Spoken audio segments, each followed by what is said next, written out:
Halo semuanya, apa kabar? Semoga tetap sehat dan bersemangat. Berjumpa lagi dengan saya, Ira. Teman-teman, pada pembelajaran sebelumnya kita sudah belajar tentang perangkat web dalam pembelajaran, bukan? Nah, pada topik kali ini kita akan membahas tentang pembelajaran jarak jauh. Setelah menyimak video ini, diharapkan yang pertama, kita mampu menelaah konsep pembelajaran jarak jauh.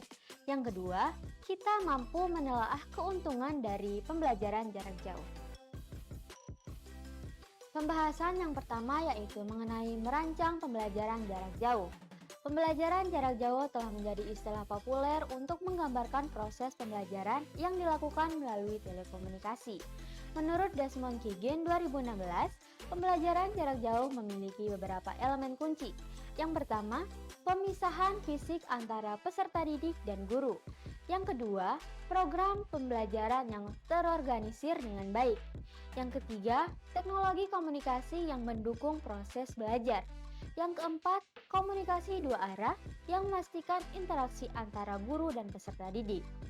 Dalam pembelajaran jarak jauh, guru harus dapat memilih teknologi dan media terbaik untuk mendukung proses belajar, serta berperan sebagai fasilitator pembelajaran daripada sekedar pemimpin kelas. Guru perlu merancang pengalaman belajar yang melibatkan peserta didik, mempromosikan kerja mandiri dan kolaboratif, serta memastikan partisipasi aktif peserta didik.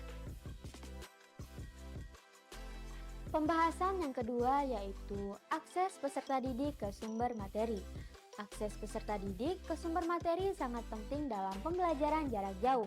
Guru harus memastikan bahwa peserta didik memiliki akses ke materi yang diperlukan untuk mendukung pengalaman belajar mereka, seperti buku teks, sumber belajar online, dan bahan pustaka. Kerjasama dengan spesialis media dan perpustakaan sekolah juga sangat penting untuk memastikan akses yang memadai. Selanjutnya, pembahasan yang ketiga yaitu strategi dan pendekatan. Pembelajaran jarak jauh tidak sepenuhnya dikendalikan oleh guru, sehingga perlu perancangan yang baik. Adapun beberapa strategi yaitu meliputi yang pertama penyajian informasi, yaitu menggunakan video pembelajaran, presentasi peserta didik, sumber belajar di kelas, dan penggunaan multimedia seperti suara dan video untuk memperkaya pengalaman belajar. Yang kedua, berlatih dengan umpan balik. Kegiatan tanya jawab, diskusi, pengujian, dan kegiatan kelompok terstruktur untuk memastikan peserta didik aktif dalam proses pembelajaran. Dan yang ketiga, akses ke sumber belajar, yaitu memastikan peserta didik memiliki akses ke bahan teks, materi audiovisual, sumber belajar online, dan bahan pustaka. Pembahasan yang keempat yaitu jenis sumber belajar berbasis teknologi. Pembelajaran jarak jauh melibatkan berbagai sumber belajar berbasis teknologi seperti teknologi berbasis audio, yaitu menggunakan podcast atau panggilan konferensi untuk komunikasi.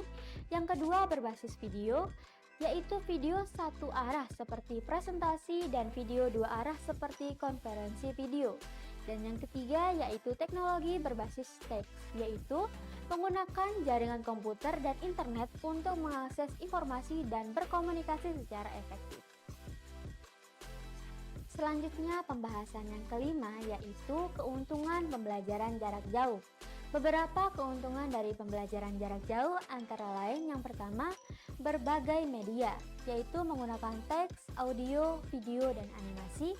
Yang kedua, informasi terkini, yaitu akses ke sumber daya terkini di seluruh dunia. Yang ketiga, pertukaran ide, yaitu diskusi dengan para ahli dan pembicara khusus. Yang keempat, komunikasi yang nyaman, yaitu peserta didik dapat berkomunikasi dari berbagai lokasi dan waktu. Dan yang kelima, yaitu interaktif, yaitu interaksi yang sama untuk semua peserta didik. Pembahasan yang keenam yaitu keterbatasan pembelajaran jarak jauh. Pembelajaran jarak jauh juga memiliki keterbatasan seperti yang pertama, materi yang tidak sesuai. Ada beberapa topik mungkin tidak cocok untuk pembelajaran online. Yang kedua, hak cipta. Resiko pelanggaran hak cipta karena akses yang mudah. Yang ketiga, mencari informasi. Adanya kesulitan dalam mencari informasi di internet.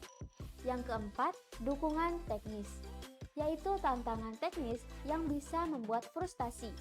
Yang kelima, kurangnya kontrol kualitas, yaitu risiko informasi yang tidak akurat. Dan yang keenam, biaya, yaitu investasi yang mahal untuk teknologi dan infrastruktur. Pembahasan selanjutnya yaitu mengintegrasikan sumber belajar dalam pembelajaran jarak jauh. Dalam pembelajaran jarak jauh, sumber belajar dapat diintegrasikan dengan berbagai cara, antara lain sekolah online, menghubungkan dengan teks, mengintegrasikan web quest, menghubungkan dengan konferensi komputer, terhubung dengan orang tua, terhubung dengan guru lain, terhubung dengan komunitas, dan koneksi kursus. Pembahasan selanjutnya yaitu jaringan sumber belajar. Jaringan sumber belajar menghubungkan sekolah, rumah, perpustakaan, dan organisasi untuk memungkinkan komunikasi dan akses informasi. Yang pertama, Local Area Network atau LAN, yaitu menghubungkan komputer di area terbatas seperti sekolah. Yang kedua, Wide Area Network atau WAN, yaitu menghubungkan komputer dalam area geografis yang luas. Yang ketiga, intranet, yaitu jaringan khusus yang digunakan oleh sekolah atau organisasi. Yang keempat, internet, yaitu jaringan global yang memungkinkan akses ke berbagai sumber daya.